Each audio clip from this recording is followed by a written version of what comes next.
Hello students, आप सभी का हमारे आज की इस वीडियो में बहुत बहुत स्वागत है।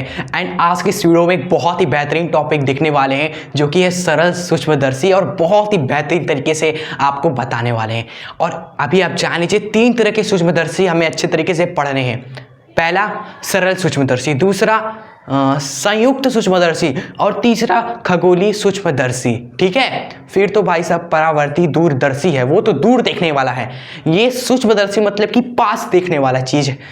पहला सरल सूक्ष्मदर्शी आज हम आपको अच्छे तरीके से बताने वाले हैं। ठीक है, डोंट वरी, ये सब कुछ आपको शुरू से अच्छे तरीके से बताएंगे। एंड आज की इस वीडियो में दोस्तों आप सिद्धांत, प्रतिबिंब, दर्शन, कोण, आवर्धन क्षमता एवं स्थितियां सब सीखने वाले हो। क्योंकि अगर आपने ये सब कुछ सीख लिया ना, तो बाकी के 2 सूक्ष्मदर्शी आपके लिए थोड़े आसान हो जाएंगे। क्योंकि उसमें भी आपको बस क्या करना है, बाकी के आगे आने वाले सूक्ष्मदर्शी में भी आपको आवर्धन क्षमता ही निकालनी है अलग अलग स्थितियों पर। तो यहाँ पर ही सीख लेते हैं क्या तरीका होता है, क्या वे होता है। दर्शन कोण, वहाँ पर भी आपको कॉन्सेप्ट आएगा, तो यहाँ पर भी आपको अच्छे तरीके से दर्शन कोण समझाएंगे। इस वीडियो में आप कंप्लीटली सीखेंगे, लर्न करेंगे। नया चीज़ है, अच्छे से सीखेंगे। वीडियो में आप इन तक बने रहिएगा, बिल्कुल ही आसान हो जाएगा आपके लिए, समझ में आएगा ही। कॉपी पेन बस आप ले लीजिएगा, जिससे टाइम वेस्ट ना हो, आप लिख भी लो साथ में। ठीक है, नोट्स भी बन जाए तो मजा आ जाए। सो चलिए अपने आज की इस वीडियो को अब स्टार्ट कर देते हैं। सरल सूक्ष्मदर्शी, सूक्ष्मदर्शी का अर्थ ही होता है स्टूडेंट्स छोटे छोटे वस्तुओं को देखना। आपने नोटिस किया होगा, जो डेंटिस्ट होते हैं वो दांतों के गंदगी या कीड़े कैसे देखते हैं, एक लेंस लगा कर कि यार मुंह खोलो, यूं लगाते हैं और यूं देखते हैं, हाँ यहाँ पर तकलीफ है, यहाँ पर दिक्कत है, इस दांत में प्रॉब्लम है। क्या लगाया? एक यंत्र लगाया, एक लेंस था, हाँ, कुछ निकला हुआ था, ऐसे ऐसे आपने देखा था कि नहीं? यूं पकड़ा और देखा छोटे छोटे कीटाणुओं को। तो स्टूडेंट्स ये क्या है? यही है आपका सरल सूक्ष्मदर्शी। यह वह उपकरण है स्टूडेंट्स जिसकी सहायता से आप छोटी वस्तुओं को बड़ा देख सकते हो, छोटे छोटे वस्तुओं को भी बड़ा देख सकते हो। ठीक है, चलिए अब ये कैसा होता है स्टूडेंट्स? इसी तरीके से तो लेंस एक लगा होता है, लेंस आपका यही होता है। कौन सा होता है? उत्तल लेंस होता है। ठीक है, याद रहे। तो ये आपका एक उत्तल लेंस होता है जिसकी फोकस दूरी बहुत ही छोटी होती है।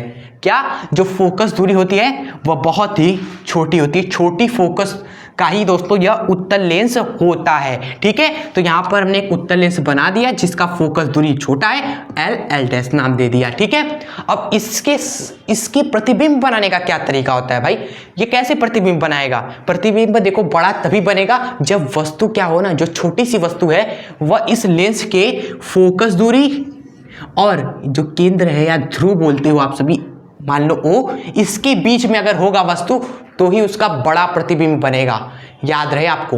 तो यह छोटी फोकस दूरी का आपका उत्तल लेंस होता है। जो छोटी वस्तु, अगर हमने एक छोटी वस्तु ले लिया स्टूडेंट्स, मान लो A B, और इसका प्रतिबिंब बड़ा तब बनेगा, कब बनेगा? जब ये फोकस और ध्रुव के बीच में हो। तो दोस्तों यह छोटी वस्तु का, जैसे हमारा ए बी है, उसको अगर फोकस व ध्रुव के बीच में हम रखेंगे तो उसका दोस्तों आभासी सीधा वह वस्तु से बड़ा प्रतिबिंब बनता है। ठीक है, आइए आपको प्रतिबिंब बनाते हैं। प्रतिबिंब बनाने का तरीका होता है, आपको इस वस्तु से किरणों को निकालना होगा, एक यहाँ पर, दूसरा दोस्तों स्ट्रेट। ठीक है, तो जब ध्रुव से किरणें जाएंगी तो सीधी चली जाएंगी। ठीक है, लेकिन जब इस लेंस से टकराएंगी तो यह विक्षेपित होकर फोकस पर जाकर दोस्तों मिल जाएंगे। आप सभी जानते हो, आपने लेंस को सूरज के सामने रखा ही होगा, उत्तल लेंस को सूरज किरणों के सामने। तो जब सूरज किरणें सीधे आती है तो वह कहीं किसी एक छोटी सी बिंदु पर आकर मिल जाती है ना। अरे आपने लेंस को सूरज की किरणों के सामने नहीं रखा है, किरण आती है तो खटाक से एक बिंदु पर आकर मिल जाती है। तो सीधी आई तो फोकस पर आकर मिलती है, तो यहाँ पर भी सीधी गई किरण तो फोकस पर आकर स्टूडेंट्स यह मिल जाएगी। ठीक है, ये होता है लेंस का दूसरा फोकस बोलते हैं, क्योंकि लेंस का ही दोस्तों 2 फोकस होता है। एक इधर का फोकस F1 बोल देते हैं उसको, और दूसरी तरफ का जो फोकस होता है उसको F2 बोल देते हैं। ठीक है, अब प्रतिबिंब तो बना ही नहीं हमारा। अब ये किरण पता नहीं कहाँ पर जाकर मिलेंगी, या मिलेंगी ही नहीं, क्योंकि देखो ये समांतर निकल रही है, किरणें एक दूसरे के समांतर जा रही है, तो ये मिलेंगी कभी नहीं मिलेंगी। तो इन्हें जबरदस्ती हमें मिलाना पड़ेगा। कैसे मिलाए भाई, हाँ पीछे ज़बरदस्ती पीछे खींचकर मिलाते हैं। तो इस किरण को दोस्तों हमने ये हमारी इधर गई, ये हमारी इधर गई और ये आकर यहाँ पर मिल गए सपोज, ठीक है। आई होप आपको फिगर अच्छे से दिख रहा होगा कि ये किरणों को जबरदस्ती हमने आकर पीछे मिला दिया, क्योंकि पीछे खींचेंगे इसको तो कहीं ना कहीं यहाँ पर आकर मिल जा रही है, लेकिन आगे का पता नहीं कहाँ पर मिलेंगी, ठीक है। तो यहाँ पर आकर मिली तो यहाँ पर इसका प्रतिबिंब बनेगा U, और इसका नाम आप दे दीजिए A डैश B डैश, ठीक है। नाम दे दिया A डैश और यहाँ पर B डैश, क्लियर। तो इस तरीके से प्रतिबिंब बन गया। और ये प्रतिबिंब कैसा बना दोस्तों, देख रहे हो, वस्तु के पीछे बना है। तो वस्तु के पीछे जब बनता है तो उसको बोलते हैं हम आभासी, आभासी कहेंगे इसको, ठीक है। और वस्तु से क्या बना है, बड़ा बना हुआ है। और स्टूडेंट सीधा भी है, ऐसा नहीं कि ये उल्टा बना दिया, ये ऐसे है तो इसको ऐसे बना दिया, नहीं ना, सीधा बना है, वस्तु से बड़ा बना है स्टूडेंट्स, देख रहे हो, और आभासी बना है स्टूडेंट्स, ठीक है। लेकिन यही प्रतिबिंब अगर यहाँ पर इस तरफ आकर मिल जाता, मान लो यहाँ पर अगर कहीं मिल गया होता तो ऐसा बनता कहीं ना कहीं, तब देख रहे हो वास्तविक बनेगा, क्योंकि वस्तु से इधर की ओर है, इधर की ओर, तो ये बनेगा वास्तविक, वस्तु से बड़ा लेकिन उल्टा। लेकिन यहाँ पर बनेगा ही नहीं, कहीं जाकर ये किरण मिलेंगे ही नहीं, तो जबरदस्ती पीछे आकर मिलाना पड़ेगा। पीछे आकर मिलेगा तो आभासी बनेगा, बड़ा दिख रहा है हमें प्रतिबिंब और सीधा ही दिख रहा है, तो वो ही हमने लिखा है यहाँ पर, ठीक है। तो आगे हमने यही लिखा है, रखने पर उसका आभासी सीधा व वस्तु से बड़ा प्रतिबिंब बनता है, ठीक है। तो ये अभी तक आपने क्या सीखा, प्रतिबिंब का बनना क्या है, इसका सिद्धांत है, इसका चित्र क्या है वो। अब देखिए लास्ट हम आएंगे दर्शन कोण, आवर्धन क्षमता कैसे निकालते हैं, क्या है आवर्धन क्षमता, आखिर क्या है दर्शन कोण क्या है, ये समझेंगे। और अलग अलग स्थितियों पे हम आवर्धन क्षमता आपको निकाल कर सिखाएंगे, ठीक है। तो वही इंपॉर्टेंट पार्ट है, तो इसको तो आप पहले अच्छे से लिख लीजिए। आइए बढ़ते हैं नेक्स्ट पार्ट पर।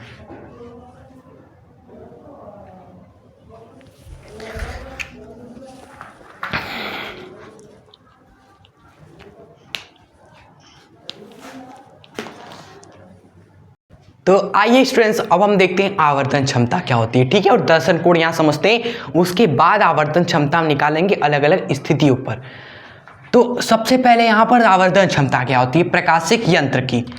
तो प्रकाशिक यंत्र की आवर्धन क्षमता प्रतिबिंब का आंख पर बना दर्शन कोण व बिंब का आंख पर बना दर्शन कोण जब वह d दूरी पर हो का अनुपात होता है स्टूडेंट्स, ठीक है। यानी आवर्धन क्षमता जिसे आप किससे दिखाते हो, स्मॉल m से दिखाते हैं, ठीक है। ये क्या है, ये क्या है दोस्तों, आपका बीटा बटे में अल्फा है, ये याद रखो, बीटा बटे में अल्फा। अब बीटा और अल्फा क्या है, देखिए बीटा आपका है, अल्फा आपका है, ये बीटा आपका है प्रतिबिंब, प्रतिबिंब का दर्शन कोण, ठीक है। और अल्फा क्या है, अल्फा है आपका बिंब, बिंब का स्टूडेंट्स दर्शन कोण। देखिए प्रतिबिंब आप देख रहे हो ये है, दर्शन कोण पहले क्या है ये भी पता होना चाहिए। दर्शन कोण भाई देखो, दर्शन कोण होता है जब आप इस वस्तु को देखोगे, इस वस्तु इस प्रतिबिंब को देख रहे हो, मान लो यहाँ पर आप देख रहे हो, आपकी आंखें हैं, ये आप आंखें आपकी, और आप देख रहे हो दोस्तों इसे, इस प्रतिबिंब को, कि आखिर इसे हम जब देख रहे हैं दोस्तों सूक्ष्मदर्शी से, सरल सूक्ष्मदर्शी से प्रतिबिंब को, तो हमें आभासी बड़ा दिख रहा है। तो आपके आंख पर कुछ न कुछ कोण आ रहा होगा कि नहीं, एंगल, उसे ही बोलते हैं आप दर्शन कोण। जो आपके आंखों पर ये बड़ा प्रतिबिंब बना रहा है वो कोण होगा है दर्शन कोण, ठीक है। जैसे यही देखिए, ये अगर वस्तु है हमें दिख रहा है दोस्तों लेंस से बड़ा, प्रतिबिंब है ये मान लो, तो ये हमारे आंखों पर कुछ ना कुछ कोण बना रहा होगा ना, और वही जो कोण होगा वह होगा दर्शन कोण प्रतिबिंब का, जिसको दिखाते हम बीटा से। प्रतिबिंब का दर्शन कोण बीटा होता है। अब ये अल्फा क्या है, बिंब का दोस्तों दर्शन कोण होता है जब वह डी दूरी पर हो। यहाँ पर बात याद रखिएगा, जब डिस्टेंस क्या हो, दूरी क्या हो, डी हो, दूरी आपकी डी होनी चाहिए। यानी कि आपका जो बिंब है ए बी, जो आपका बिंब है ए बी, ये अगर आपकी आंखों से स्टूडेंट्स डी दूरी पर होगा आपकी आंखों से, तब आपकी आंखों पर जो कोण बना रहा होगा उसे बोलेंगे स्टूडेंट्स अल्फा। ठीक है, तो अल्फा कई लोग शायद आपको अलग बता रहे होंगे, लेकिन सही यही है जो एनसीईआरटी बुक्स में लिखा हुआ है। ठीक है, कोई भी बुक आप देख लो, बिंब द्वारा बनाया गया दर्शन कोण जब वह बिंब आपका डी दूरी पर हो, डी दूरी पर, ये याद रखिएगा। क्लियर? तो ये होता है आवर्धन। पूरा हमने आपको समझा दिया आवर्धन क्षमता क्या है। दर्शन कोण आप समझ गए कि आंखों पर जो कोण बना रहा है हमारा वो है दर्शन कोण। ठीक है, के बाद अब यही निकालने वाले हैं, यही आवर्धन क्षमता ही हम कैलकुलेट करेंगे। ठीक है, बीटा अपॉन अल्फा निकालेंगे। यहाँ पर देखेंगे कि यार हमारी आंखों पर ये जो कोण बन रहा है जिसको हम दिखा रहे हैं, हमारी आंखों पर देखो, मेरी आंखों पर जो ये कोण बना, ठीक है, ये कोण आया यहाँ पर बना, इसको ही हम दिखा रहे हैं स्टूडेंट्स ना, बीटा, और अल्फा हमारा ये है, तो बीटा निकालेंगे, अल्फा निकालेंगे और डेरिवेशन को फिनिश करेंगे स्टूडेंट्स अलग अलग स्थितियों पर। ठीक है, तो चलिए स्टार्ट करें, आगे स्टार्ट करते हैं। मान लेते हैं दोस्तों यह जो बिंब है वो आपका यूई दूरी पर है। ठीक है, एंड ये जो हाइट हो गया वो हो गया h0 मान लेते हैं। ठीक है, ये बिंब की लंबाई और ये बिंब की दूरी, इस लेंस से। ठीक है, ये दो चीज आपको बस माननी है। फिर उसके बाद दोस्तों हम अल्फा बीटा देखो कैसे निकालेंगे, एक माइंड बस एक लगाना होगा। यहाँ पर जो अल्फा और बीटा जो बनते हैं वो बहुत ही छोटे होते हैं, अल्फा बीटा छोटे होते हैं। अगर अल्फा बीटा छोटे हैं तो अल्फा को हम लिख सकते हैं tan अल्फा, यही थोड़ा मैथमेटिक्स लग रहा है, और बीटा को हम लिख सकते हैं tan बीटा, ये मैथमेटिक्स होता है। ठीक है, आप इसे साइन अल्फा भी लिख सकते हो, साइन बीटा भी लिख सकते हो। जब कोण छोटे होते हो हम लिख सकते हैं इस तरीके से। ठीक है, एंड तब हमारे लिए दोस्तों ये अल्फा बीटा निकालना आसान हो जाएगा। फिर तो बस हमें क्या करना है, ये tan, अगर किसी भी कोण का tan का मतलब यही होता है कि लंब बटे में आधार निकालो। ठीक है, तो हम लंब और आधार का अनुपात निकालेंगे। ठीक है, तो अल्फा बीटा आ जाएगा दोनों का। तो इसके नीचे आप लिखिएगा, हम तो इसको इरेज कर देते हैं।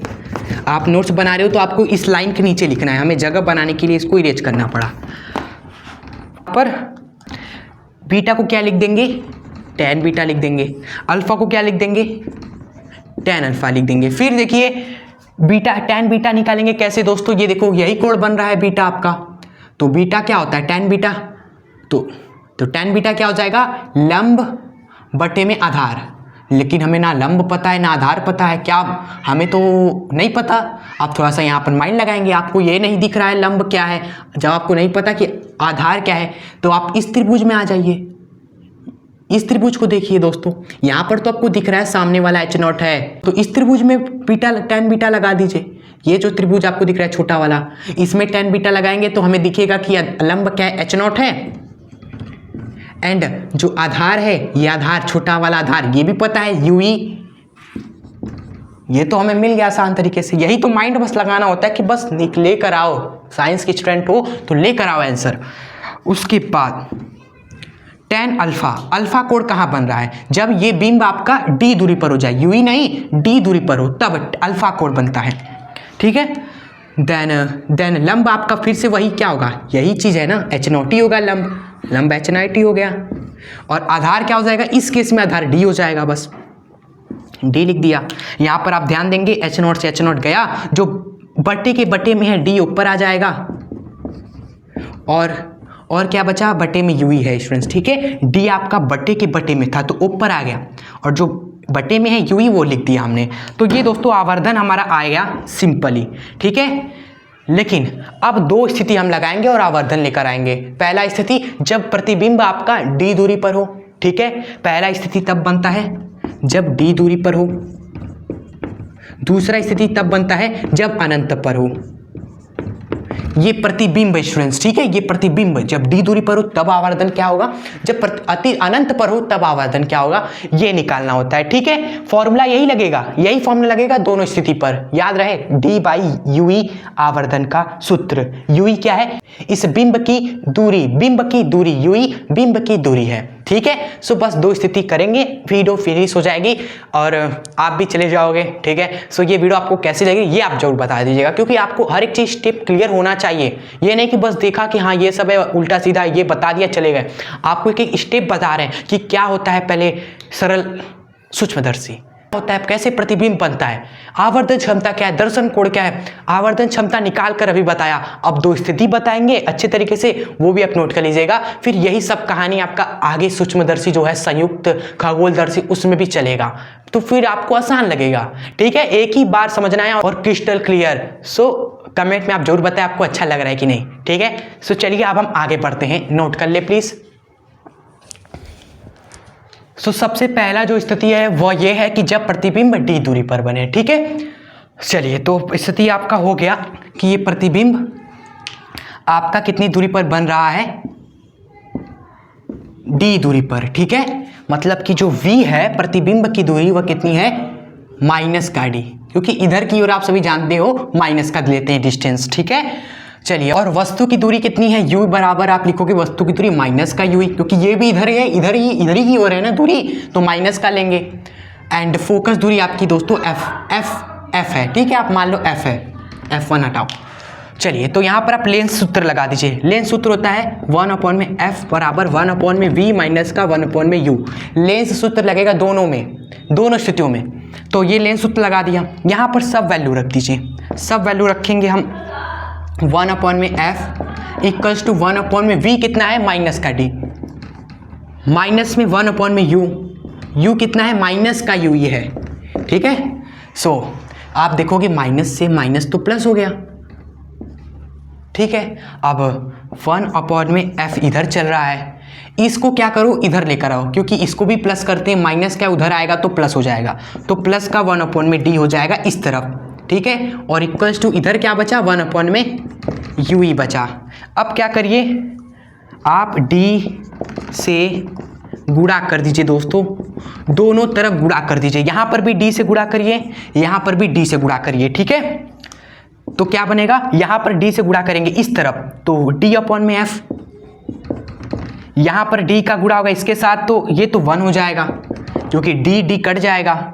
यहाँ पर d से गुणा करेंगे तो बराबर में d/ue, और d/ue क्या है, ये आवर्धन है, d/ue को तो आवर्धन बोलते हैं। सो इस वाले केस में जो आवर्धन क्षमता निकल कर आती है वह ये आती है 1 प्लस में d/f होता है आवर्धन क्षमता, जब हमारा वस्तु क्या हो, प्रतिबिंब d दूरी पर बने। ठीक है, चलिए अब आते हैं प्रतिबिंब जब अनंत पर बनेगा तब कैसे आएगा, तो वो भी देखते हैं, इसको नोट कर ले पहले। चलिए तो जब अनंत पर बनेगा तब क्या होगा, देखिए जब अनंत पर प्रतिबिंब बन रहा है तो प्रतिबिंब तो भाई साहब अनंत पर है, बहुत दूर बन रहा है, वस्तु की दूरी तो u ही है माइनस की। ठीक है, फोकस तो f ही चल रहा है, तो लेंस का सूत्र भी है वही चलेगा, 1/f बराबर 1/v माइनस का 1/u, कोई शक नहीं, बराबर में। देखिए इसके बाद सब वैल्यू रखिए आप, फोकस तो फोकस f ही है हमारा, इक्वल्स टू v आपका दोस्तों क्या है, अनंत है, 1/, दोस्तों कुछ भी आप रखो अनंत में वो 0 हो जाएगा, 1/, में जो इंफिनिटी होता है वह 0 के बराबर होता है, तो ये मैथ्स का कॉन्सेप्ट है। एंड माइनस का 1/, में माइनस का u ही रखोगे, u की जगह पर माइनस का u ही। ठीक है, फिर देखिए 1/f इक्वल्स टू, यहाँ पर तो ये तो 0 हो गया, रहा क्या माइनस माइनस प्लस में 1/u ही। ठीक है, फिर आप क्या करिए d से दोनों तरफ गुणा कर दीजिए, d से आप गुणा कर दे दोनों तरफ, तो आपको मिलेगा इधर की ओर d/f और इधर की ओर d/ue, और d/ue आपका होता है आवर्धन। ठीक है, प्रकाशिक यंत्र का। सो इस वाले केस में हमारा ये आवर्धन क्षमता आता है। क्लियर, तो ये है दोस्तों आपका कंप्लीट आवर्धन क्षमता, 2 स्थिति पर हमने निकाल दी। क्लियर, ये वीडियो अब हम यहाँ पर हम फिनिश करते हैं दोस्तों, पूरा खत्म हो गया आवर्धन क्षमता। रिकॉल करते हैं हर एक चीज़। पहले हमने समझा कि सरल सूक्ष्मदर्शी क्या आता है, भाई छोटे छोटे वस्तुओं को देखते बड़ा बड़ा। ठीक है, उसके बाद हमने देखा प्रतिबिंब कैसे बनता है। प्रतिबिंब तब बनेगा जब फोकस और ध्रुव के बीच में हम वस्तु को रखेंगे, आभासी बनेगा, बड़ा बनेगा और सीधा बनेगा, ठीक है। ये प्रतिबिंब हो गया। उसके बाद समझा आवर्धन क्षमता क्या है। आवर्धन क्षमता क्या होती है? आवर्धन क्षमता होती है प्रतिबिंब का द्वारा बना कोण। आवर्धन क्षमता होती है प्रतिबिंब के द्वारा बना दर्शन कोण बीटा। प्रतिबिंब जो कोण बना रहा है हमारी आंखों पर वो दर्शन कोण बीटा, और बटे में बिंब द्वारा बना दर्शन कोण। बिंब द्वारा बना दर्शन कोण अल्फा जब वह डी दूरी पर हो। अल्फा तब लोगे जब वस्तु क्या हो, डी दूरी पर हो। क्लियर? ये है आवर्धन क्षमता। फिर हमने आवर्धन क्षमता निकाला जो कि आया हमारा क्या, एम हमारा आया डी बाई यूई, ठीक है। ये आवर्धन क्षमता आया था। उसके बाद हमने इसी आवर्धन क्षमता को अलग अलग स्थिति पर निकाला। पहला स्थिति जब प्रतिबिंब हमारा स्टूडेंट्स, पहला स्थिति में हमने लिया था प्रतिबिंब डी दूरी पर हो, तब आवर्धन क्षमता क्या निकल कर आया था 1 प्लस में डी बाई एफ आया था स्टूडेंट्स, ठीक है। ये नोट कर ले, याद रखिए हमेशा। दूसरी स्थिति में ये आया सेकंड में। फिनिश। तो यही हमारा पूरा आज का ये वीडियो, जो आई होप आपको क्रिस्टल क्लियर हो गया होगा। तो लास्ट में जाते जाते एक दिल बना दीजिएगा, और चैनल पे आप सभी नए हो तो चैनल को भी सब्सक्राइब करके हमसे जुड़ जाइएगा, क्योंकि आगे आने वाली इस वीडियो से आपको मिल जाए, और उसमें हम सीखेंगे दूसरा संयुक्त सूक्ष्मदर्शी, ठीक है। और बेल आइकन प्रेस कर ले जिससे नोटिफिकेशन आ जाए जरूर आपके पास, ठीक है। और वीडियो पसंद आई हो तो आप सभी ने लाइक जरूर कर दिया होगा हमारी मेहनत के लिए। अब दोस्तों आपसे इसी वीडियो में हम अलविदा करते हैं। मिलेंगे आपसे नेक्स्ट धमाकेदार बेहतरीन वीडियो के साथ। तब तक के लिए आप हमेशा खुश रहें और आगे बढ़ते रहें। जय हिंद, वंदे मातरम।